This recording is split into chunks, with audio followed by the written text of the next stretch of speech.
আমার দেহ জমি করতে আমার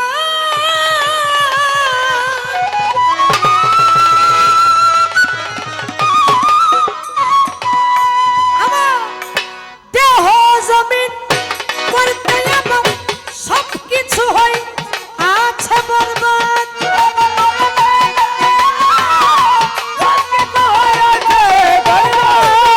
দেহ জমি করতে সবকিছু হইয়াছে বরবাদ আমার খেতে সুফসল ফলে না দরদ আমার খেতে সুফসল ফলে না গুরু বলো আমার খেতে সুফসল ফলে না গুরু বলো না আমার খেতে সুফসল ফলে না ওরে আমার খেতে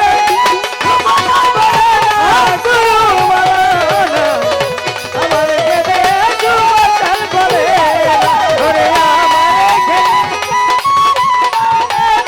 গুরু বলো না আমার খেতে সুফসল ফলে না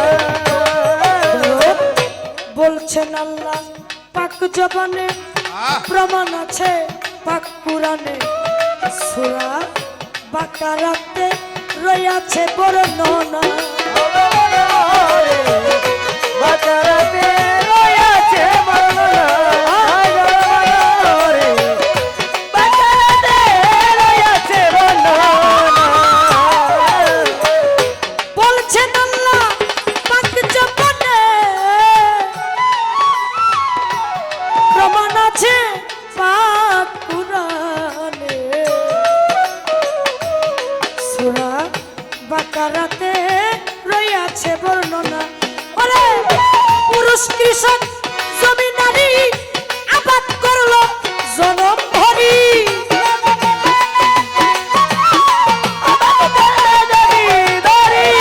পুরুষ কৃষক জমিদারি আবাদ করলো খেয়াল করি সুসময়ে বীজ রোপণ করো না দরদ সুসময়ে বীজ রোপণ করো না গুরু বলো না আমার খেতে সুফসল ফলে না দরদ বলো না আমার খেতে সুফসল ফলে না ওরে আমার খেতে সুফসল ফলে না গুরু বলো না আমার খেতে সুফসল ফলে না ওরে আমার খেতে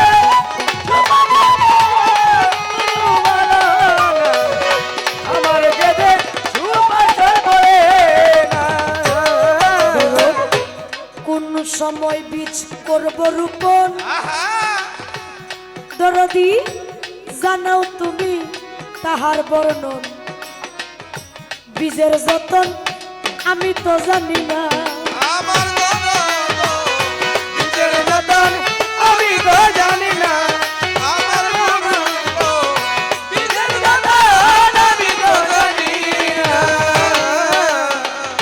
কোন সময় বীজ করব রোপণ জানাও তুমি তাহার বর্ণন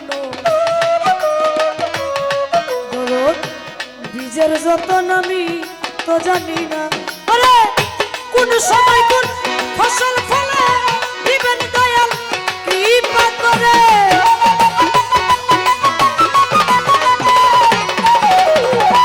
কোন সময় কোন ফসল ফলে দিবেন দয়াল কৃপা করে আমার ফসল বিফলে যাবে না দরদ আমার ফসল বিফলে যাবে না গুরু বলো না আমার খেতে সুফসল ফলে না দরদ বলো আমার খেতে সুফসল ফলে না গুরু বলো না আমার খেতে সুফসল ফলে না ওরে আমার খেতে সুফসল ফলে না গুরু বলো না আমার খেতে সুফসল ফলে না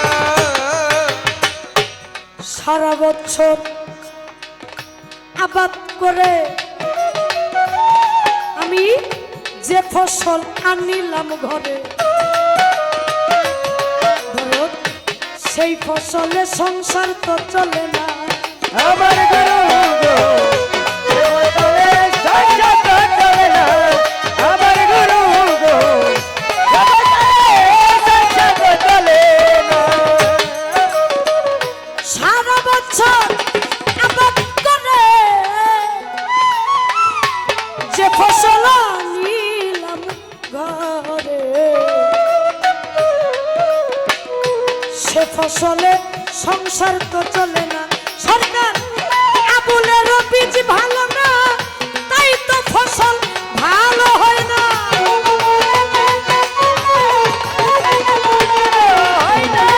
আবুলের বীজ ভালো না, তাই তো ফসল ভালো হয় না। আবাদ করে শুধু হয় যাত না, ধরো আবাদ করে শুধু হয় যাত না। গুরু বলো আমার ফসল বলে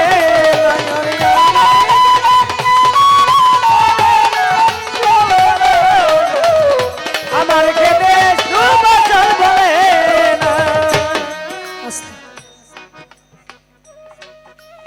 বিয়া করছে তো নতুন, সবাই খালি বউ দেখতে যায়। বউ দেখা সবাই কই বউ তো খুব সুন্দরী আনছো, ভাই বুকাল বাড়ান বাড়ান।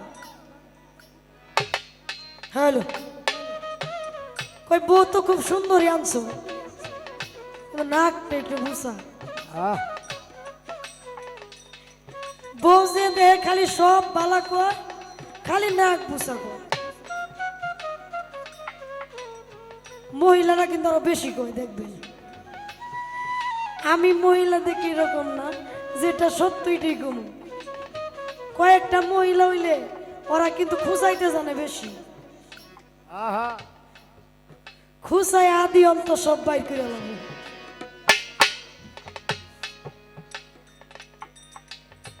বউ দেখতে গেছে, বউ সুন্দর, আরে বউটার যদি নাকটা থাকতো বেশি ভালো লাগতো। মহিলা যখন বেশি হয়েছে, ব্যক্তিটা জড়া করে নিয়া বউ কইতে চায়েন ঘরে নিছে, ঘরে নিয়া বিটকেস একটা খুললা, বিটকেস বোঝাই টাকা সোনা গহনা সমস্ত কিছু ভর্তি। বউ এটা দেয়া ওকে, কই যে এটা আমার নাক।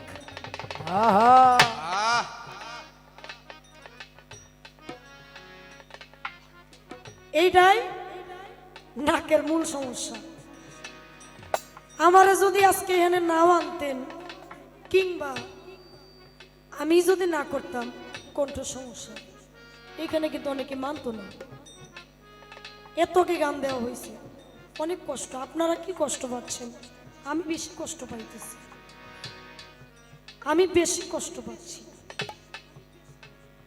আমার শিল্পীর জীবনে কি মূল্য আছে যদি কণ্ঠ না থাকে? শিল্পীর যত বড়ই সৌন্দর্য থাকুক না কেন, তার কোনো মূল্যায়ন। এখানে আসছি, যদি কণ্ঠ ভালো থাকতো আমি এটাই কইতাম। ভালো না কণ্ঠ, তারপরেও কিন্তু কথাই দিই। যিনি বুঝাইতে জানে, এই কথাগুলোর মাঝ থেকে নিয়ে গুরুর গুরুত্বটা তিনি দিতেছে। আপনারা একটু সদয় হবেন। গান করেছি আবুল সরকার সাহেবের। কি গান? আমার ক্ষেতে সুফসল ফলে না, বায়াত কিভাবে হব, কেনই হব, সেজদা কারে করব, কেন করব, সমস্ত কিছুর দলিল কিন্তু তিনি কুরআন দিয়ে দেখাইছে। এরপরেও তো মনের মধ্যে কিঞ্চিত পরিমাণ বিষয় থাকতে পারে না যে এই গুরু আমার পছন্দ। পছন্দ আমার হয়েছে, কিন্তু আমার যে একটা রোগ আছে, হ্যাঁ, এই রোগের ওষুধ তো লাগবো। রোগ মানুষেরও অনেক হয়, কিন্তু এই রোগটা কিন্তু বেশি। কি বেশি না? এই রোগটাই কিন্তু আমাদের বেশি। ওয়াজের মজলিসে এক সুন্নি আলেম ওয়াজ করে, ওয়াজ করতে করতে কয়, তোমাদের মধ্যে যদি কারো বাবা অসুস্থ থাকে আল্লাহর কাছে দুইটা হাত তুইলে কইও আল্লাহ যেন ভালো করে। বড় সন্তানের দুয়া আল্লাহ কবুল করব। এক সন্তান দাঁড়াইছে, দাঁড়াই কইতেছে হুজুর একেবারে মিথ্যা কথা, গত 1 বছর ধরে আমার বাবাই অসুস্থ, আল্লাহর কাছে এত কই আল্লাহ আমার বাবার একটু ভালো করে দাও, আল্লাহ তো ভালো করে না। ওই সুন্নি আলেম সেদিন একটু ইশারা দিয়ে বলেছিলেন, বাবারে তুমি তোমার বাবারে কি জিগাও তুমি কি তোমার বাবার বড় সন্তান কিনা। কথা কি বোঝা যায়?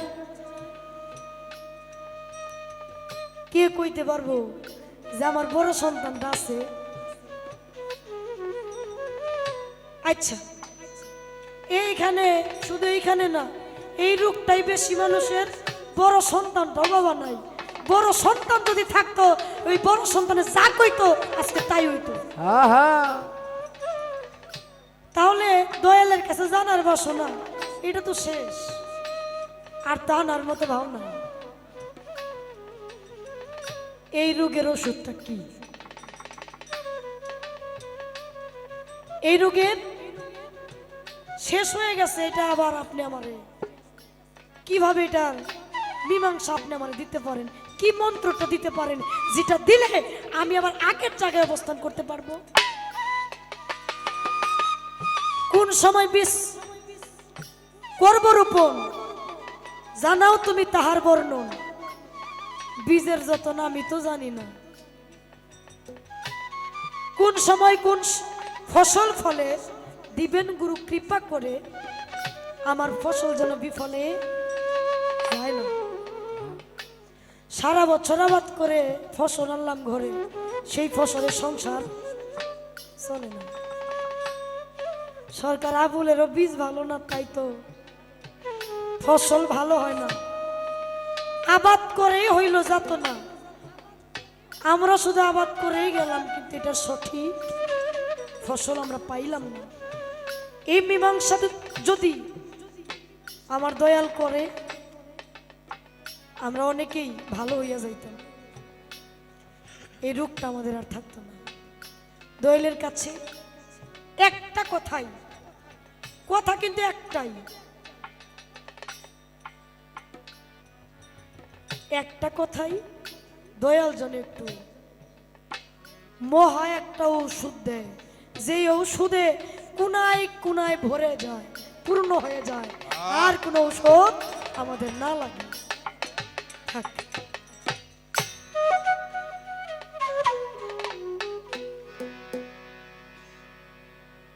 এবার গান শুনলাম, আদবেতে এসকো জাগে মোহব্বতের বাজারে, বেয়াদবি কেউ কইরো না ওলি আল্লাহ দরবারে। দরবারে বাজা এসকো জাগে, তাই না? অনেকের চেহারা আছে বাবা, মুখের দিক চাইলে মনে আর চাবার মন চায় না, মনে ওর কাছে 500 জরিমানা নেই, এরকম একটা চেহারা। আবার কিছু কিছু মানুষ আছে, সাধক বললেন, যাহার বদন দেখা মাত্র প্রাণে জাগবে আনন্দ, তারই বুকে জড়িয়ে ধরে বলো এই তো স্বয়ং গোবিন্দ, দিয়ে তার প্রতি অঙ্গে প্রতি অঙ্গ করিও গোবিন্দ সঙ্গ, উথলিবে প্রেম তরঙ্গ, তাতেই পরাণ জোড়া। আজকে এমন একটা দয়াল পেয়েছি, যে দয়াল এটার যোগ্য তিনি নিজে। এখানে আমার কিছু করার নাই, এটা আমি অনেকক্ষণ দিয়ে রাখছিলাম বাবা। কেন দিছিলাম? দয়াল দিছে এই জন্য দিয়ে রাখছি, কিন্তু এটার ওজন আমি কুলাইতে পারতেছি না। এটা ওজন আমি সহ্য করতে পারতেছি না বাবা। সেইখান থেকে যাহার জিনিস তাহার কাছে আমি অর্পণ করার চেষ্টা করছি। ও দয়াল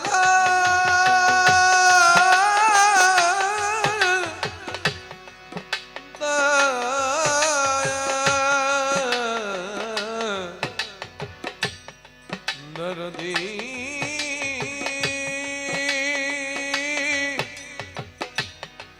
দরদি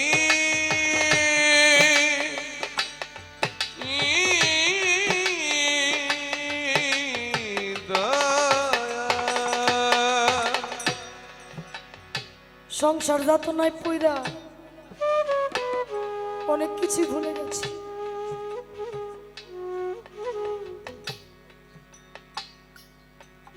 আমার দয়াল, আমরা অনেকেই আছি সংসারের মায়ায় পইরা দয়ালের খবরটা পর্যন্ত সঠিকভাবে নিতে পারি না। কিন্তু দিন শেষে যখন আপনি সারাদিন কাজ করবেন, রাত্রে যখন ঘরে ঘুমাইতে যাবেন, তখন কিন্তু ঘুমাইব না। মনে হয় যাদের জন্য যারা পৃথিবীর বুকে আনছে তারাও ফাঁকি দিয়া চলে গেল, যে মহান মুর্শিদ তার কাছে যাব, এই সময়টুকু হয় না, এই সময়টুকু হয় না। সেখান থেকে আমি আমার বান্ধবের কাছে জ্ঞান রাখতে চাই।